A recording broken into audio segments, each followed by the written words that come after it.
ছাত্ৰ ফেডাৰেশ্যন চিৰাং জিলা কমিটিৰ উদ্যোগত বিজনী ডক্টৰ বি.আৰ. আম্বেদকাৰ প্ৰেক্ষাগৃহত এখন আমি নাগৰিক সভাৰ আয়োজন কৰোঁ আৰু নাগৰিক সভাৰ আয়োজন কৰিছোঁ এইটো কাৰণতে যে যোৱা আমাৰ যি বিধানসভা এম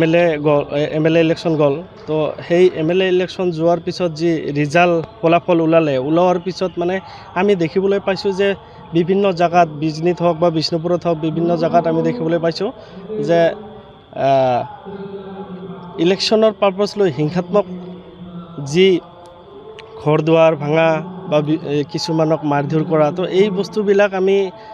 দেখিবলৈ পাইছোঁ আৰু তাৰ পৰিপ্ৰেক্ষিততে আমি আজি এখন নাগৰিক সভাৰ আয়োজন কৰিছোঁ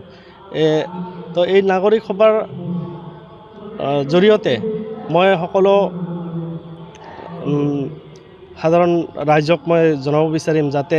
অনাগত দিনত কোনেও যাতে এনেকুৱা হিংসাত্মক ঘটনা নঘটে এইটো মই আহ্বান কৰিম আৰু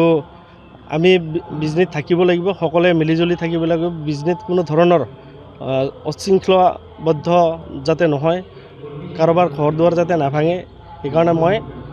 সদৌ BTC বেংগলী যুৱ ছাত্ৰ ফেডাৰেশ্যনৰ পৰা আহ্বান জনাইছোঁ যাতে আৰু ভৱিষ্যতত এনেকুৱা ঘটনা নঘটে আৰু কোনেও যাতে এনেকুৱা বিশৃংখলাৰ সৃষ্টি নকৰে এইটোৱে মই আহ্বান জনাইছোঁ আৰু লগতে আজি আমাৰ এই নাগৰিক সভাৰ জৰিয়তে এখন কমিটি গঠন হৈছে আৰু এই কমিটিৰ জৰিয়তে মানে আমাৰ এই অঞ্চলত শান্তি সম্পত্তি বজাই ৰাখিব বুলি মই আহ্বান জনাইছোঁ যিকোনো খবৰৰ বাবে যোগাযোগ কৰক আমাৰ এই নম্বৰত 9181 307 221